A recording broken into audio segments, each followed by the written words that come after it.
Welcome to the Knife Junkie podcast, your weekly dose of knife news and information about knives and knife collecting. Here's your host, Bob the Knife Junkie DeMarco. Welcome to the Knife Junkie podcast. I'm Bob DeMarco. On this edition of the show, I'm speaking with knife designer and artist extraordinaire, Paul Munko. Paul started his knife designing career with the 2022 blockbuster hit, the Kizer Comet, an Art Deco-inspired modern gents folder, and then really turned it up for his Bestech, his third production knife, and my favorite folder of 2023. I actually have been carrying it all day. Paul is a prolific musician, graphic designer, and collaborator on unique projects with the likes of Northern Knives and designer Jonathan Stiles. We'll catch up with Paul and all that he's been creating, but first, be sure to like, comment, subscribe, hit the notification bell, and download the show to your favorite podcast app so you can listen if you have to continue this on the go. Also, if you want to help support the show, you can join right here by joining on YouTube, or you can join us at Patreon. Go to TheKnifeJunkie.com/Patreon. If you join for 1 year in advance, you get 12% off. That's pretty awesome. Scan the QR code on your screen or go to TheKnifeJunkie.com/Patreon. Again, that's TheKnifeJunkie.com/Patreon. The Get Upside app is your way to get cash back on your gas purchases. Get Upside is an app you put on your smartphone, and whenever you need to get gas, search your area for savings, claim your discount, fill up your tank, and then take a picture of the receipt with your phone. And that's it. You've just got cash back. Visit TheKnifeJunkie.com/save on gas to get the app and start saving. Again, that's TheKnifeJunkie.com/save on gas. Paul, welcome back to the show, sir. Good to have you. Bob, thanks so much for having me, man. Excited to be here again. It's my pleasure. And as I mentioned, just right up front, shortly after you and I spoke last time in 2022, I got your third knife design, the Bestech. And was my favorite knife of 2023. And I carry it with regularity. I love this knife. Thank you. And you're welcome. I'm going to wax poetic about it for just a quick second. You mentioned it's all about or inspired by the New England whaling culture. And I have a soft spot in my heart for New England and the coast there. My sister used to live up there.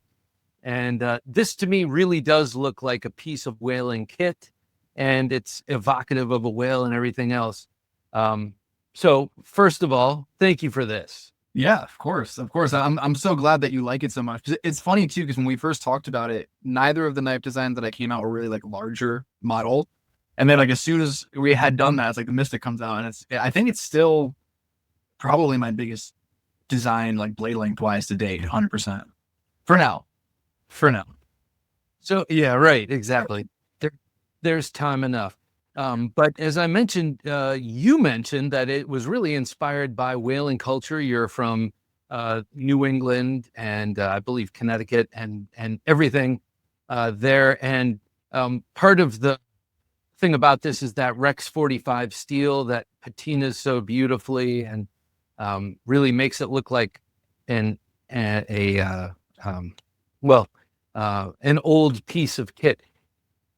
Tell me about the New England school of knife making, which you now roundly fit into. Yeah, so I know there's a lot of custom makers around here. Weirdly enough, I don't tend to like speak with anyone on a regular basis outside of like Instagram. So what really happens is most of my networking and stuff, even if people are from Connecticut, happens in at like Blade Show and at these like kind of in-person events. And I actually am planning on going to the not exhibiting but visiting the Connecticut Knife Show. I believe it's in Bestech actually this year, just to kind of like engulf myself in that community a little bit more, because it's funny you mentioned, I did kind of have that thought this year. I was like, I there's a lot going on here, but I'm just not super ingrained in it. In like a face-to-face level, right? In-person level. So, and Bestech, of course, being where that knife design kind of was inspired by. Are you familiar with the town of Bestech at all? No, I do know they have great pizza, but that's Amalfi Coast stuff, right? Yep. Yeah. So Bestech Pizza, that whole movie, like that little spot's still there.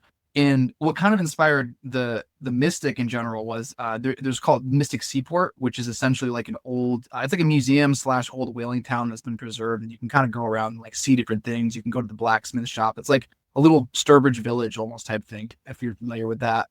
And I used to love going to Mystic when I was younger, and just like seeing like the big boats that they have out in the water and everything, and seeing the things like the harpoon guns that they had on display. And that was really kind of where that design silhouette and aesthetic came from. Is actually on my website for the Mystic, there's a photo of like the actual old harpoon gun that sort of inspired it, with that sort of like the shape of like the butt of the handle, and then the actual harpoon itself. And that town in general was just super cool. So if you're ever in Connecticut, or anybody who's in here is ever in Connecticut, it is just it's a really cool spot, and definitely would recommend checking it out.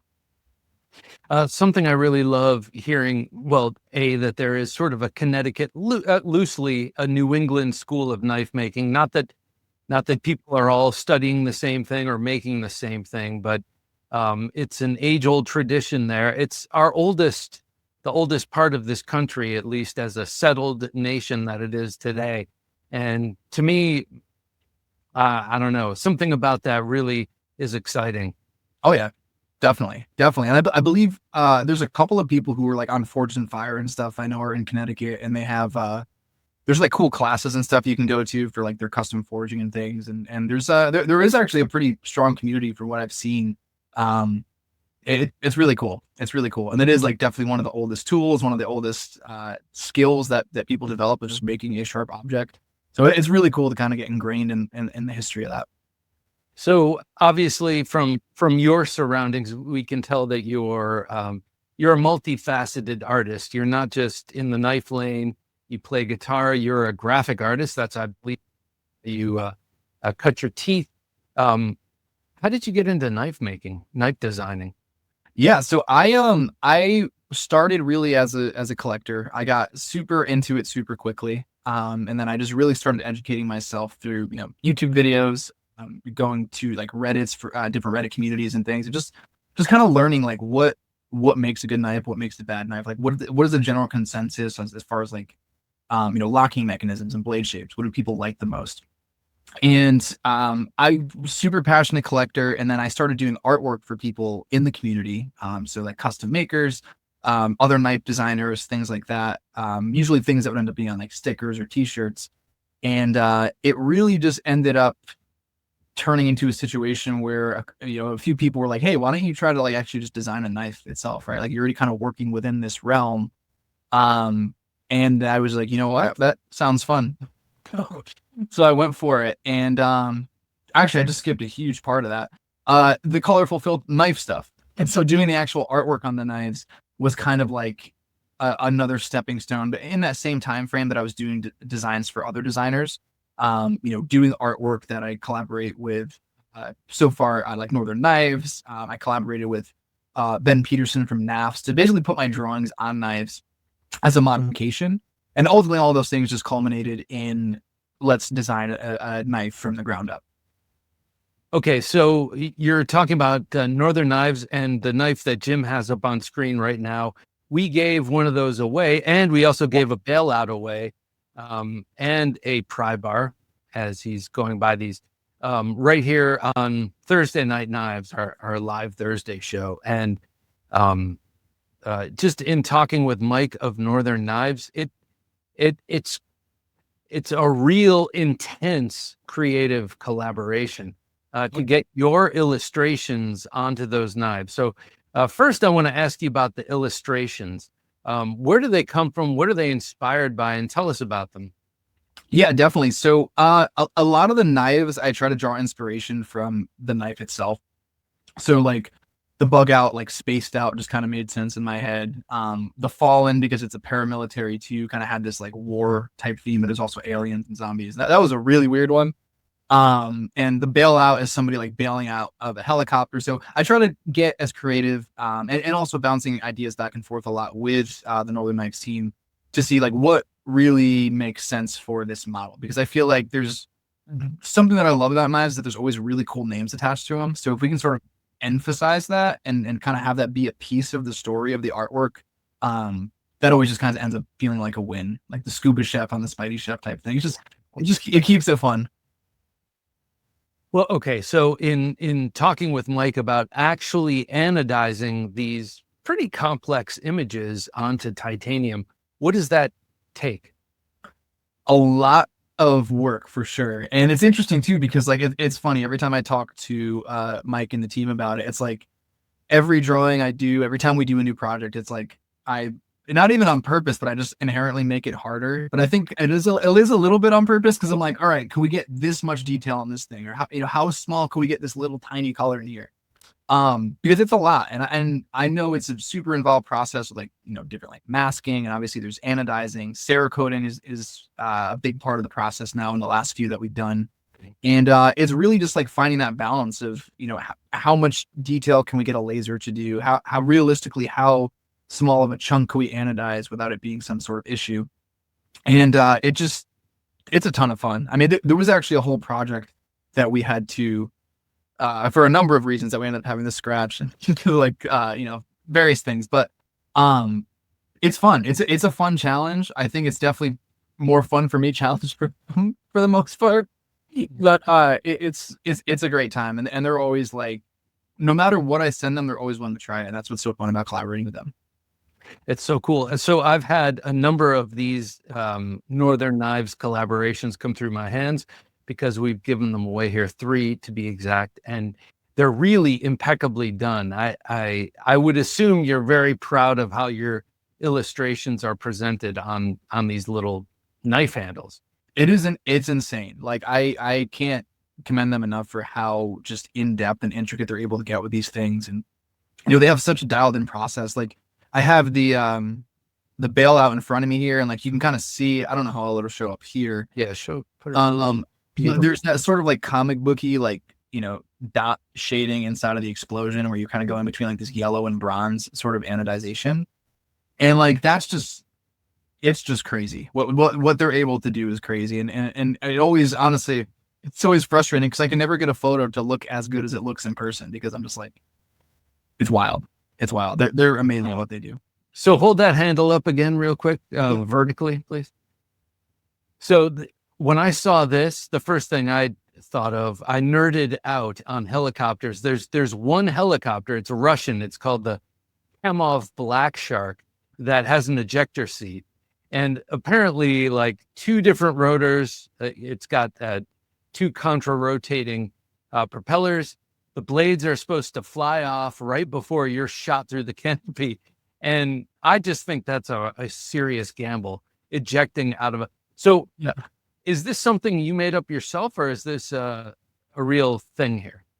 This I totally made up myself. Yeah, we were just like, what would be cool? Somebody bailing out of something. And we kind of, I don't want to say overdid, but like the last couple things we did were a little bit more like space themed. So we wanted to keep it more, just like something different this time around.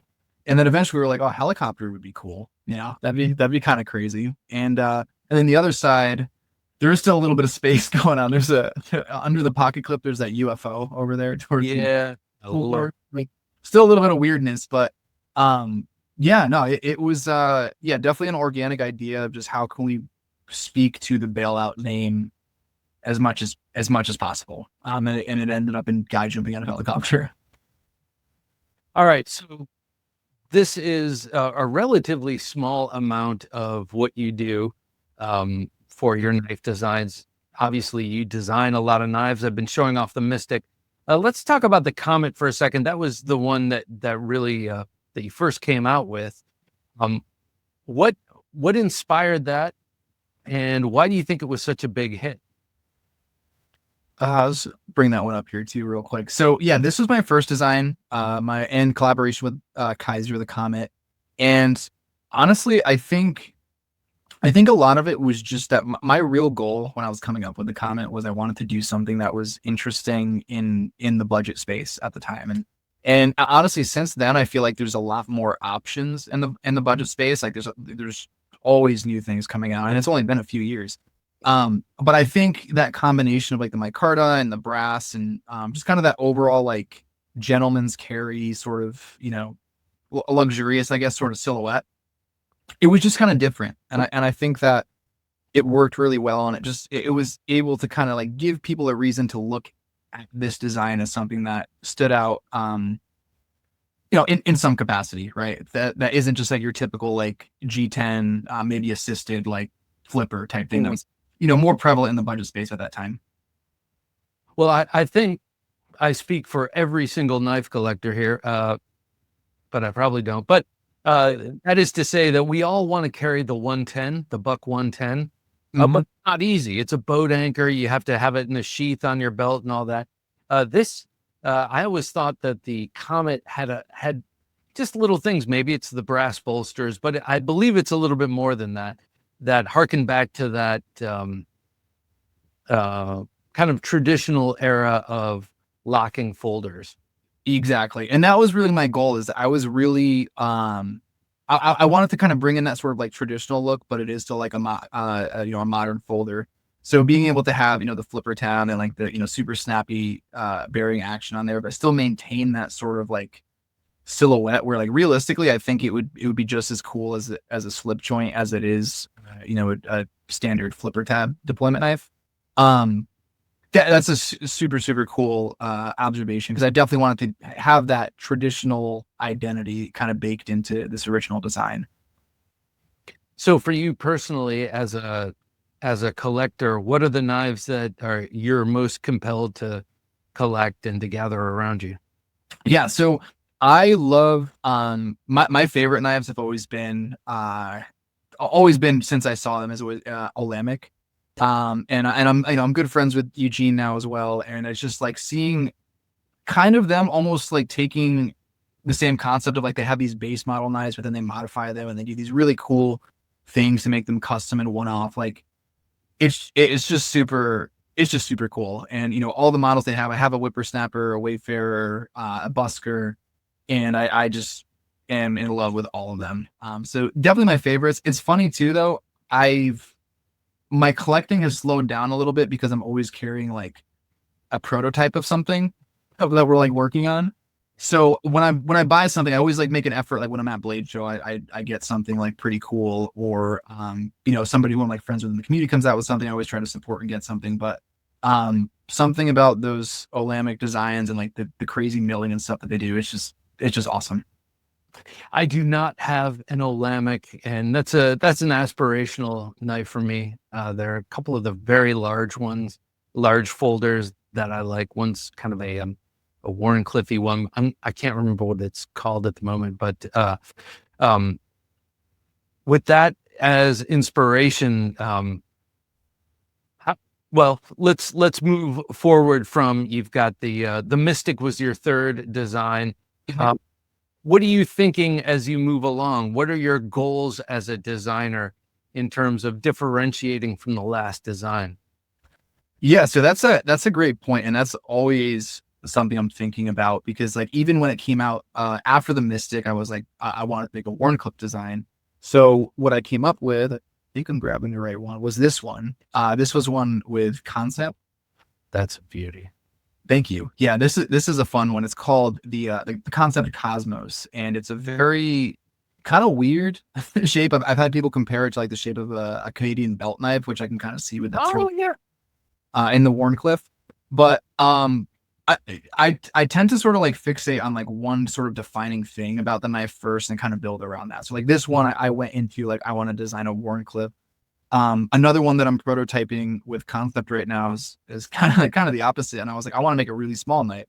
So this one is going to be called Pluto. Super small, super fidgety. It has has a top flipper. It has a front flipper on there too. Kind of definitely an interesting silhouette going on. But the goal of this was small knife, right? Like I wanted to make something that was kind of chunky and kind of that like pocket cleaver sort of vibe. So did they come to you and say, we want something smaller from you, or do you approach them with designs? So far, everything has been me approaching people that I have, for the most part collaborated with before. I don't know if that's like normal in the industry, but I definitely will come up with a design and kind of send them over to who I think would be the best fit for that one. And I've only had a couple of them really get like declined ever. Some of them were just completely my fault because there was some sort of oversight I had as far as actual functionality. The way I design is, I'm designing them in Illustrator, and there's just certain technical things that sometimes don't come through when you're designing that way. But I always like design something, kind of sit on it a little bit and see like, okay, of who I've worked with, who do I think this makes the most sense for? And then I'll send it over to them first and see if they're interested, essentially. Okay, wait. I want to back up to how you design. You said you designed an Illustrator, Adobe Illustrator, which is kind of a layout program, isn't it? It's a two-dimensional. I think of it more as a two-dimensional, kind of a layout program. Do you design things? I know you're an artist across many different dimensions. Do you design things in pencil first and migrate over? How does that work for you? So it kind of depends. There's a couple of things where, like, if there's a very specific lock geometry that I have to keep in mind, if it's like like when I do like a button lock, I'll usually request like, what, can you show me kind of where that lockup needs to be so I can kind of plug that into Illustrator and design around it.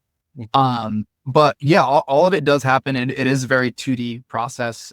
Illustrator itself is really meant for vector artwork. So like in my day to day, my normal job is kind of using that to like create logos and things that people can use in branding. So I'm very familiar with the software, and I really just create like a 2D silhouette of it open, make sure it closes okay. Then I'm like, okay, here's what it should look like from the top, because here's what I want the details on like the backspacer to be or something like that. And it's definitely not the best way to do it, but that's how I know how to do it. Well, I mean, that's an artist's approach. It's not an engineer's approach. So what's it like as an artist working with engineers? Because you're sending this design to people who are all about, the workings. It honestly, it has been really great. It's been really awesome. Like there's been there's always very open communication about things, and I'm very receptive to when people tell me, hey, like we can't do this. It's technically impossible.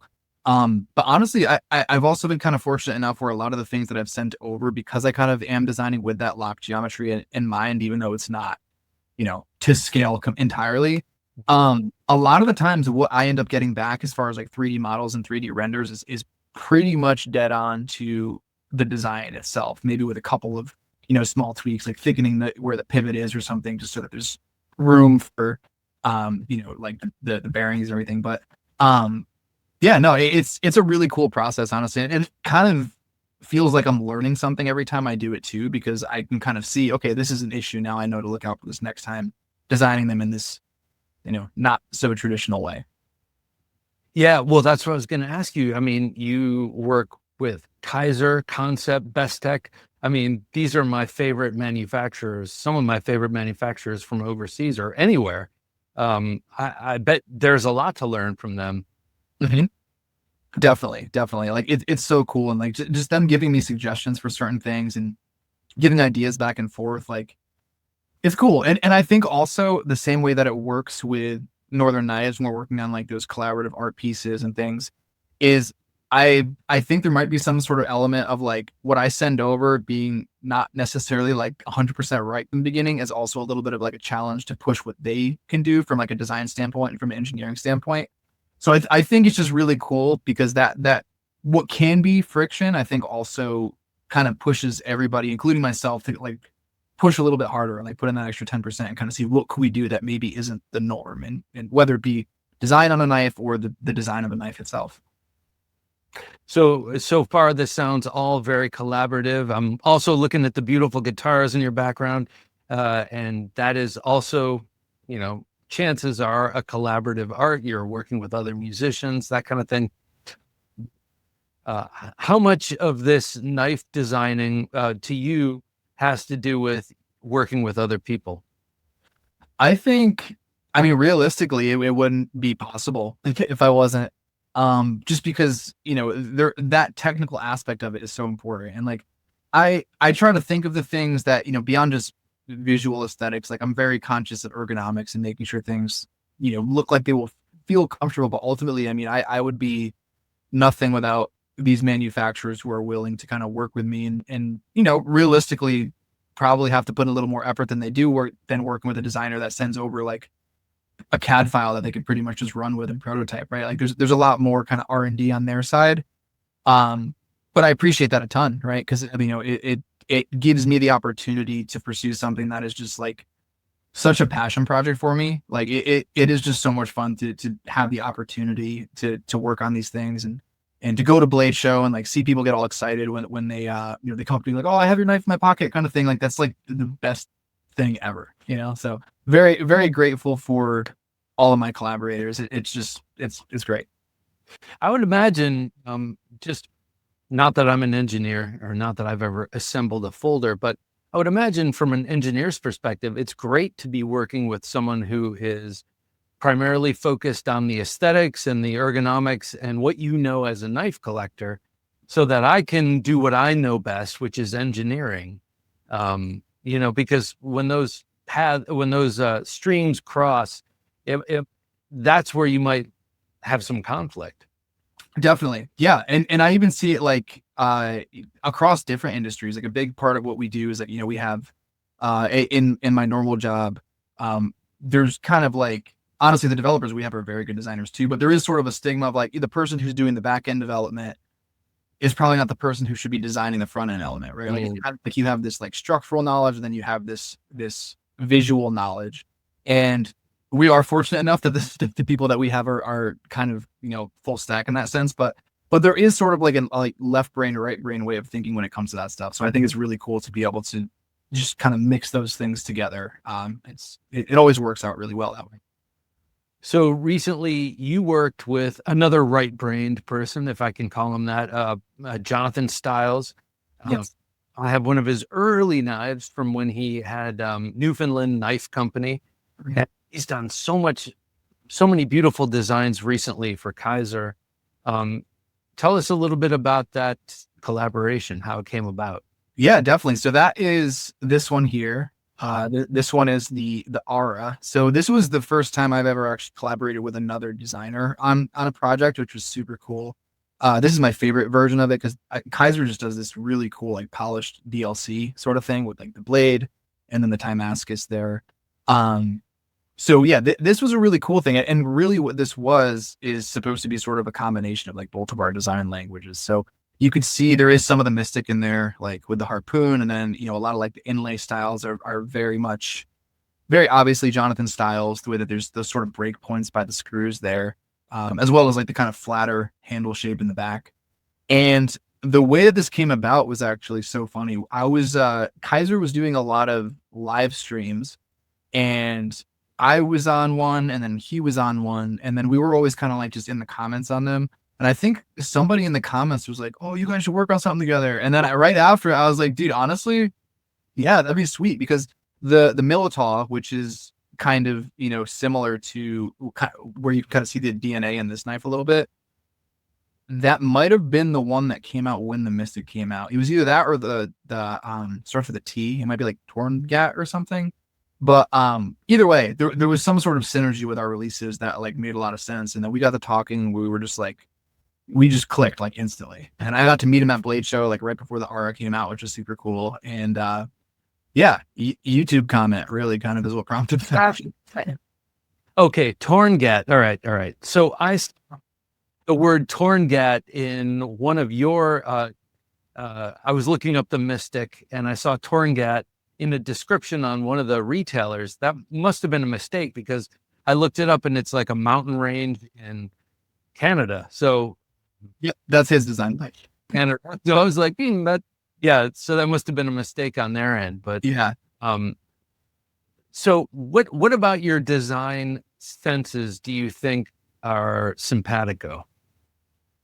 Sorry, I'm not simpatico. Like, what about your design language and his design language talk together?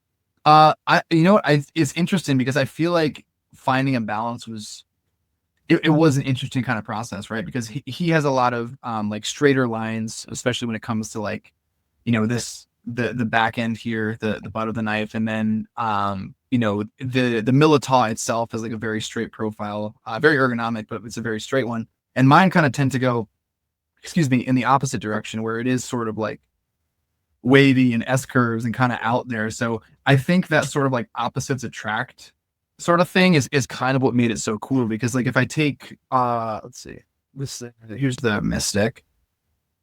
So you can kind of see here that there's that similar kind of curvature to like the faux bolster, I guess, on both of them.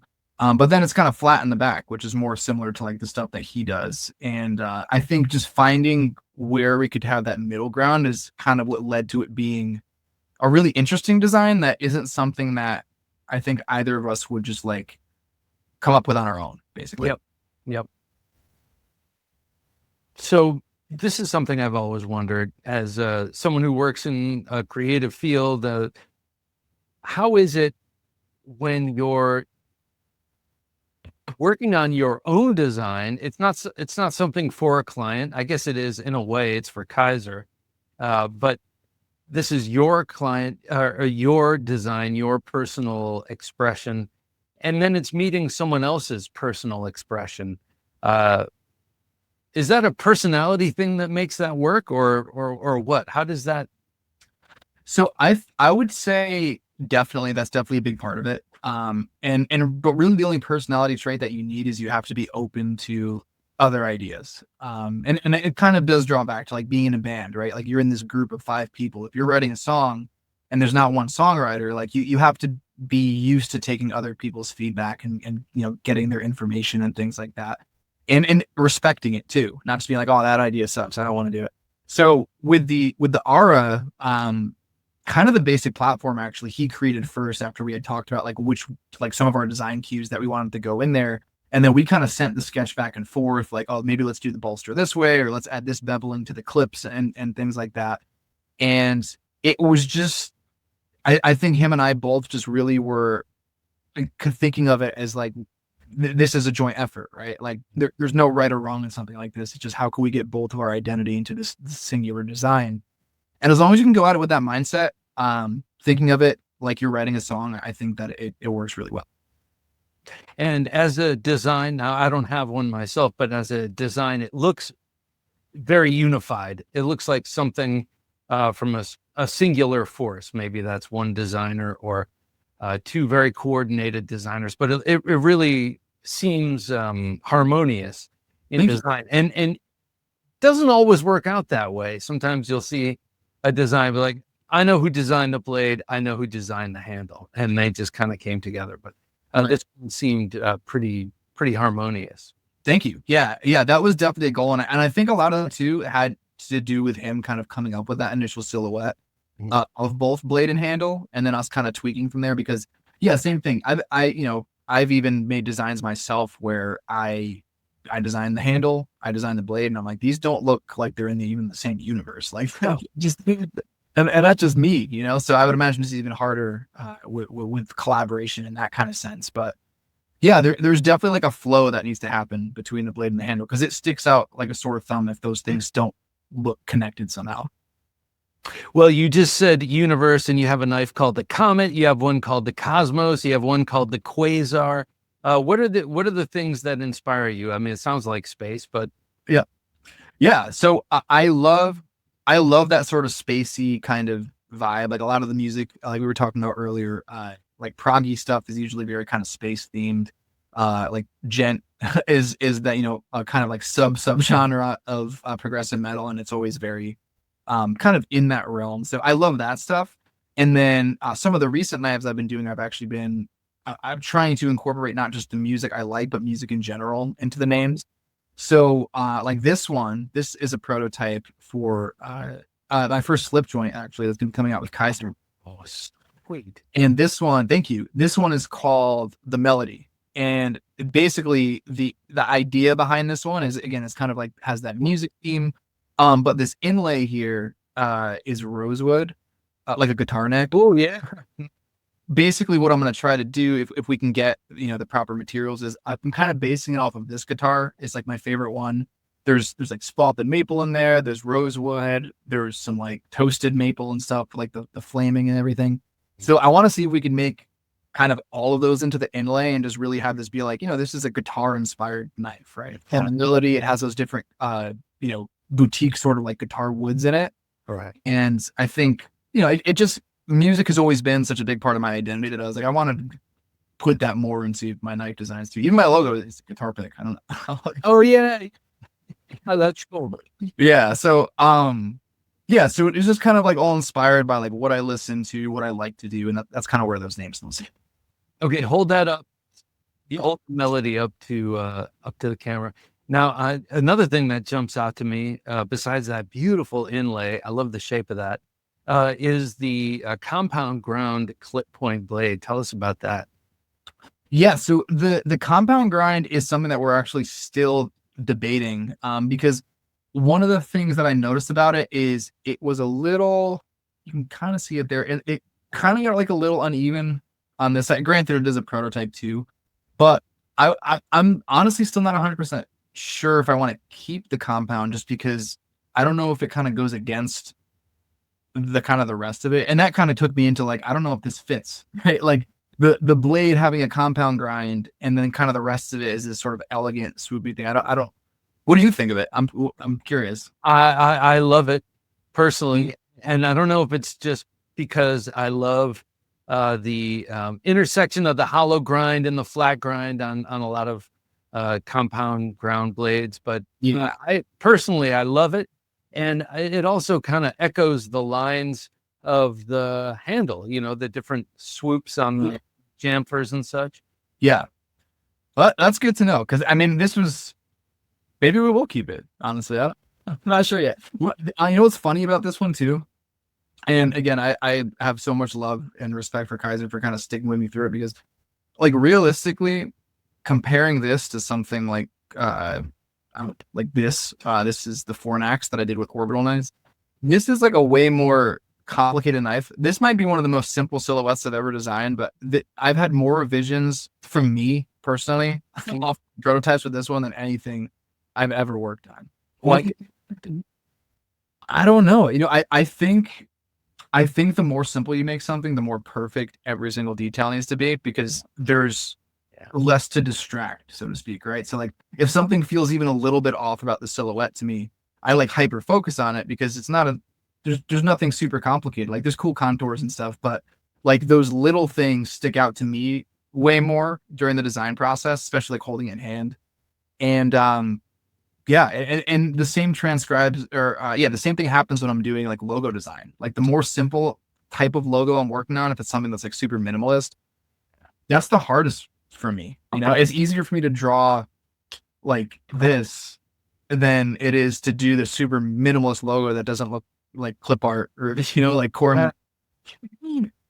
I gotta say, that reminds me of school. It also reminds me of my high school daughter, who complains that when she's got to write prove her point in a paragraph or one page, it's a lot harder than when she has time to wax poetic and dazzle with her language. It's kind of the same thing. There's no hiding with a sleek and simple design like that. Exactly. Yeah. Cause there's only, maybe there's 5 details as opposed to like 15 random numbers, right? But like there's just these like specific things like, the bolster look is like one thing, the inlay is one thing, the contours are one thing, and that's kind of it. So if those things aren't perfect or as close to perfect as they can be, then you're gonna like see it, because there's nothing else kind of swaying you. Well, let me ask you this: in the design of the Melody, your slip joint that's in prototype right now with Kizer, did you decide that it would be a modern slip joint where it has a stop pin, which it looks like it does, or whether it would be a more traditional slip joint with a kick? Is that up to you, or is that a them choice? So that was really a them choice from a functional standpoint. I was very specific about wanting to make sure that we have like that sort of like that nice like clicky sort of half stop in there. So that I'm sure had some sort of relevance in kind of their decision on how the actual construction works. But it was interesting for me because even as a collector, I have a handful of slip joints, but most of my stuff is more like modern folders. So even in the slip joint world, I don't know a ton about the differences and like those types of things. Mm-hmm. So that was one of those situations where it was like, I know what I want to make, but I need to kind of rely on like the engineers who have that technical know-how, who are really going to make what I'm thinking of turn into something that's actually viable and not just a Sketch in Illustrator. Yeah, I feel like a lot of our current silhouettes require a stop pin in a way. And then if you want to do something that's much more traditional in a slip joint, then you design in that kick and all that.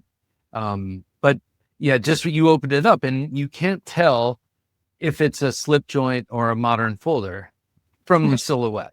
Right. And I like that. And I also like that it's got a clip and it's convenient, which to me means convenient, like most of the time. And I love slip joints. I have a vast collection, but they're a pain in the butt to carry because you have to have them in a slip and that kind of thing. But the vanishingly few that I have that have the clip on them, I can just stick them on my back pocket. I do love that. Definitely. Yeah. And I think that was one of the big points that I wanted to do with it too. Cause I was thinking like, as somebody who really enjoys slip joints, but doesn't carry them, like, why don't I? And that was a big piece of it. It was just how do I have it not scratch up like my phone screen or something? Like I need something predictable as we're part of it. Why don't I? Man, talk about some of your more recent. I know the Quasar. That's pretty darn recent, right? Yeah, let me pull out one of those. So that was one of the recent ones with Kansept, the Quasar there, and this was their version of the sort of crossbar lock, and that was kind of what I was designing around with this one. I wanted to do the crossbar lock, and then I also wanted to do something that had a like a hole opening mechanism as opposed to thumb studs, because absolutely everything actually before that was either a flipper or a thumb stud. So those were kind of my two things for this. And the cool thing about the Quasar actually is if you look at the silhouettes of both of these, especially the handle with the Pluto prototype I showed you before, it's kind of like Big Brother, Little Brother in ways, especially that like bolster section in the front. But yeah, the Quasar, I just wanted to create something that had this really big kind of like choppy blade. And one of the cool things about this model is this was the most variations of a knife I've ever had come out on a release. There was like 8 of them, I think. So there's this one that has like the Damascus scales, which is super cool. This one with like the bronze finishing, and then it has this glow fat carbon, which is super cool. Oh, that glows in the dark? Yeah, I wonder if I shine a light, it could be visible here at all. Might be, might not be. But yeah, fat carbon has this really cool, like marbled sort of stuff. My phone light's unfortunately not bright enough, but there's some photos of it that you can find online where like there's these little kind of, rivers that kind of go through it that are this like glowing material. Yeah. And it was just really cool because like the most prior to that I think I've done is 4. So to have them just be like, we made 8 configurations of this. Wow. That's crazy, because it was cool because we were able to kind of like touch each budget with that too, right? Because you have like that full Damascus one, of course, that was the most the largest investment. But then we also have this one, which is JG10 more simple. This is actually the one that my girlfriend carries. And it was cool. So there's kind of like 3 price tiers in one model at release, which was really nice to have that be an option for like really anybody to get in the door, so to speak, if they like the design. So hold up any one of them. Actually, the one with that one, yeah. So to me, this knife is interesting because it's very modern. You look at the handle; it's very modern. You see the locking mechanism, but the blade seems elemental. It seems like a very ancient design. Something about this knife is interesting in that way. What were you thinking about? You said you wanted a choppy blade, but yeah. So I wanted a blade that was kind of tall, kind of going in that sort of like drop point direction, and something where like I could really use this hole to make, obviously be functional, but also make kind of a visual statement, lining it up with this sort of cutout. So I just kind of cut out the bolster there.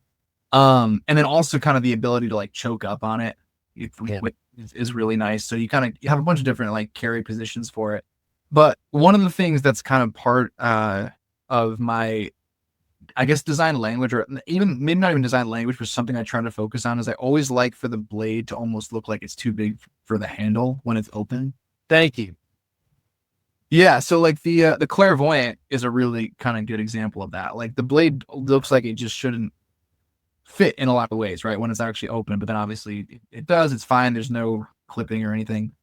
So that's kind of why this blade is so tall. And then I got a little bit more slender with the actual handle itself, just because that sort of like, how does that close sort of thing is I try to achieve that as much as possible.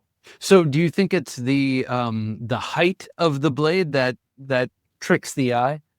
Yeah, exactly. Because like you could, there's a good amount of it obviously sticking out when it is closed, so you can tell like, okay, there's a big blade in there probably.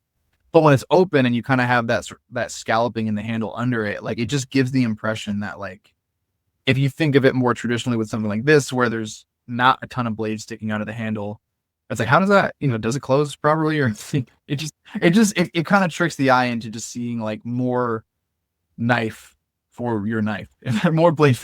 Yeah. And then you have where your thumb rests, the bolster kind of shies away.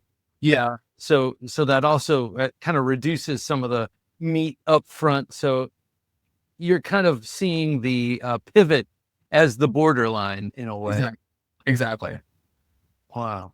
Oh man. And when you retract that, it just goes to show, I love Kansept. I think they are the best game. I love Kansept. They recently sent me the Deadite by Jeff Blauvelt, Tough Knives. That thing is incredible. I've been carrying it all the time. It's awesome. They do great work. So let me ask you about this. Courting some of these companies, do you, and I hope I'm not going too far, but I mean, do you kind of reach out to everyone, or do you have certain people that you really want to work with, certain knife companies you really want to have your name associated with? So I don't necessarily reach out to everyone. After Kizer, a lot of it kind of just started happening organically. Especially going to Blade Show. Blade Show is just like, if anybody is watching this and they're even remotely interested in designing a knife, going to Blade Show is the thing to do, because everybody who's able to give you that opportunity is there. And like when I made the Constellation with Bestech, I walked up to their booth and I was like, hey, I have this design. I have some of your stuff. You guys are, and we just started talking about it. And then we worked on it together to turn this sort of weird Tanto-y futuristic thing into a reality, which there is an XL version coming that also has a harpoon nail that we're working on. So that's a prototype. Oh, do tell. Let's talk about this design for a sec. Yeah. So this is going to be the Constellation XL. There's a couple of changes to it visually. The most obvious one is I added that sort of secondary harpoon, because since there's so much room to choke up here, you can also kind of get a little bit of that leverage there on the blade, and it just kind of adds that like kind of angular aspect of it. But it is a lot bigger. Like the what size of the main of the original Constellation? I don't even. I want to say 3.5. I would actually have to look that up to know for sure. So that means the XL is like 4.25? No, it's like just on. Okay, I was wrong. It was 3 inches. So I think it's like 3.75, 3.8 on the XL. It's like I still kept it under 4 just because 4 inches seems to be that kind of Goldilocks number for a lot of states, including Connecticut, where it's like, it's over 4, you're screwed. You can't carry it. So I was trying to watch roughly the width of my palm. So yeah, exactly. So yeah, definitely a much more souped up version of this, but yeah, thank you, by the way. Yeah, super excited for this one. We have some really cool configurations too. This is kind of one of the crazier ones with this. It has their sort of like frosted anodizing, and then there's the gold in the carbon fiber too. But there's some more traditional. There's one with like a white micarta and a nice like bead blasted titanium and stuff like that too. But yeah, back to your question from before. It started with me reaching out to Kizer specifically because the first Northern Knives project I ever worked on as a collaboration was on a Kizer Uprising. And because of that, it's always just had this sort of like soft spot in my heart. Like Kizer, like that was my first project on a knife, right? So being able to have my first production knife also be with Kizer meant a lot to me. So I kind of approached them from the very beginning. And then, yeah, networking and just, meeting people at Blade Show and meeting people through kind of just exposure of the Comet and the Clairvoyant when they came out. That kind of opened up those doors as well. So one thing about the Constellation design I want to ask you about, it's kind of a rare bird in that it's an Americanized Tonto, I'll put up in air quotes, but it's fully flat ground all the way to the tip. They're almost full flat ground to the tip. Yeah. No differentiation between that front portion and the back. Tell us about that. Yeah, so exactly. And the reason that I went with that is when I was designing this, I was like, this is kind of with the same design philosophy of the Comet. There's actually a lot of crossover in a lot of ways. When I was designing the Constellation, I was kind of like, what could I do to the Comet to make it a little bit more kind of weird, kind of like a little bit more groovy and stuff. But I always designed this one with that same sort of mindset of like, this is like a gentleman's kind of carry, right? So it doesn't necessarily need to have that super robust, like hard use sort of like compound grind thing going on. And when they actually made it and tested it, there were no stability issues with kind of keeping it just flat all the way through. So I thought it was a cool way to kind of make it stand out overall with that sort of look. I'm actually surprised I don't see that more. Yeah, I was too, because I was looking at it and I was like, yeah, pretty much everyone that I look at does have some sort of compound grind going on. But I mean, I especially when this one came out, I was, doing stuff I probably shouldn't be doing with a knife like this, with like, just like testing it with wood and stuff, making sure that it really can stand up to stuff. And I don't have any issues with it being a flat grind. You might get some copycatters, but we know that there is a lot of benefit to having a thin tip, something that you can actually dig into. We also know that there's a definite benefit to that secondary point. Yes. So why not bring them together? But right. Congratulations on doing so. Thank you. Yeah, no, I'm super happy. And we're doing the same thing, even with the bigger version. It is still like, that flat all the way through. So let me ask you this. In your, I'm not sure what your day job is. I have a feeling it's in design. It's in artistic collaboration. But what are the people that you work with think of your knife designing side hustle? It is, people are very interested in it. Actually, it was so cool. Somebody I work with, the awesome kid, super talented. His name's Jeremiah. We did Secret Santa this year, and I was his Secret Santa, and he got me like a knife, like stone set, a sharpening set. I was like, yeah, like everybody's super supportive of it. They think it's cool. Like I wasn't sure if I was going to be in my house before we had this today. So like I had my whole box of all my stuff in the office, and people are,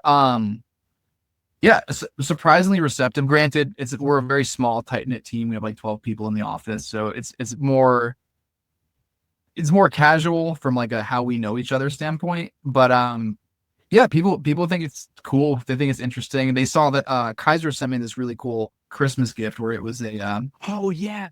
Yeah. So it was like the mini Mystic. Where's one of those?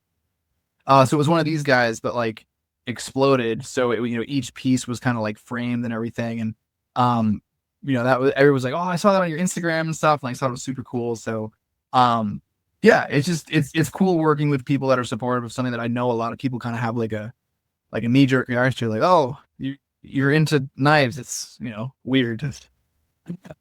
But you're working with a bunch of artists. They're all weird anyway. So yeah, we're all super into marketing, right? So like they think it's cool that like I made my website and I'm doing these sort of like kind of just building my brand, kind of two brands for Colorful Filth and Munko knives that are kind of on different sides of the spectrum, but in the same industry. So we've had interns come in because we help out that way, and we give them kind of like fake projects to work on so we could teach them concepts, and one of them was like designing Munko knives ads and stuff. So it's very much integrating into the company culture for sure. We're going to give you this mock-up job for an ad. So, oh man, that just took me somewhere else. It's hard. But in terms of your day-to-day job and your, you talked about Colorful Filth and knife design as being on the opposite ends. We know that when it's the Northern Knives collaborations, for instance, it's those two worlds coming together. Right. How do they feed one another? I think that there's just a lot of crossover, of course, just like working on knives and designing knives, where people have started to kind of catch on that I'm the same person behind both of them.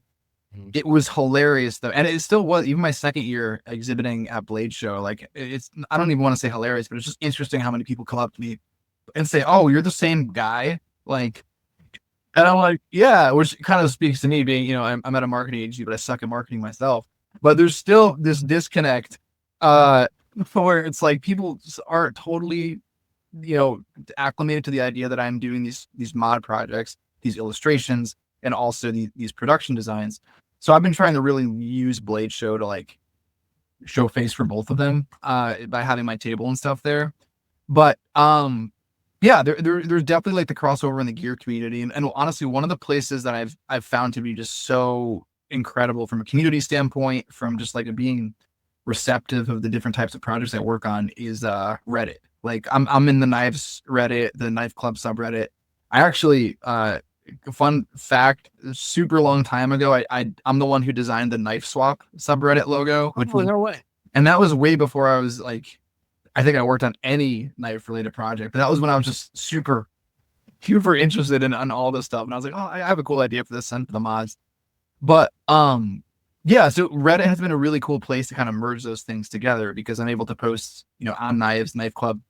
Here's what I did for my latest Colorful Filth project. Here's, you know, a prototype for my last production design.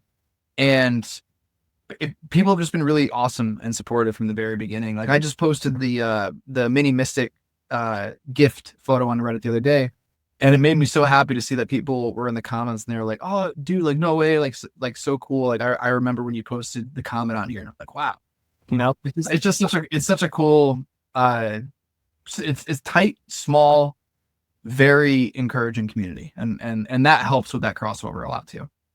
Kind of like the knife community in general. It's you know, when compared to other enthusiast groups, pretty small, pretty honorable, tight, and you know, as far as I know, it's been pretty good. So you're talking about, as we wrap up here, you were talking about building two brands, Munko Knife Designs or Munko Knives, and Colorful Filth. What do you want to see Munko Knives, the brand, become moving forward? Yeah, so I think my biggest goal, and it's not a super short-term goal, but I would love to eventually get to a point where I'm doing like an OEM project completely by myself, with most likely obviously with one of my collaborators I've worked with. But it would be really cool to take that next step and create a model that I'm kind of like, you know, I am the brand on the knife, and I'm sending them out to people. I'm doing that stuff. Okay. That's definitely a big goal. But I also really love kind of where it is now, where I could collaborate with all these different companies and like kind of work with like licensing designs and stuff, because it allows me to keep it like a passion project. And a part of me is a little too afraid that I'm going to take that next step, and now I'm doing warranty, I'm doing inventory, I'm doing all these things that like obviously you need to do, right? But it becomes like there's more work than just for the love of it, which, you know, it's still a goal, but it does scare me a little bit, especially since I do have like a full-time job and stuff. Yeah, well, I was just gonna say, you got your full-time job, but it seems to me like you're sitting in a pretty sweet place. You can, you've got the respect of all these great companies. You've got a fan base who loves your work, and you're an artist, meaning you have, you know, limitless creativity. So it seems like, for now anyway, you're in a great spot. Yeah, and that's why like I feel so just again, just so appreciative of everybody who is supportive of like, keeping track, like who I'm collaborating with and just really like keeping a pulse on what designs I'm coming out with. And I do think that when I do eventually take that next step to OEM a product, like I want to make sure that it's really special for all the people who have actually like been there from the very beginning, because I know, it's a big step for me. And if I'm actually able to get to that point where I can do that, it's obviously only because of the people who have supported me all the way through, who are like able to make it so I can, purchase an OEM run of something, because it's not a cheap process, definitely. And yeah, so that I would say for the Munko knife side, that's definitely one of my biggest goals, is to get to the point where that makes sense. And just make sure that when it does happen, it's very special. It's very, inspired by the feedback that I've gotten from the community all through these different designs that I've worked on. Nice. Paul, thank you so much for coming back on the Knife Junkie podcast, man. It's always a pleasure to see you at Blade Show, but to actually sit down and talk with you, it's a great pleasure. Thank you. Absolutely. Thank you. I'm always happy to be on. All righty, sir. Take care. You too. Bye. Adventure Delivered, your monthly subscription for hand-picked outdoor, survival, EDC, and other cool gear from our expert team of outdoor professionals. TheKnifeJunkie.com/battlebox. There he goes, ladies and gentlemen. Paul Munko of Colorful Filth and Munko Knife Designs. Definitely check him out. He's got some outstanding, beautiful knife designs. I think 9 floating around out there. This one's my favorite, but you choose your own. This is the Mystic, by the way. All right, for Jim working his magic behind the switcher, I'm Bob DeMarco saying until next time, and don't take dull for an answer. Thanks for listening to the Knife Junkie podcast. If you enjoyed the show, please rate and review at reviewthepodcast.com. For show notes for today's episode, additional resources, and to listen to past episodes, visit our website, TheKnifeJunkie.com. You can also watch our latest videos on YouTube at TheKnifeJunkie.com/YouTube.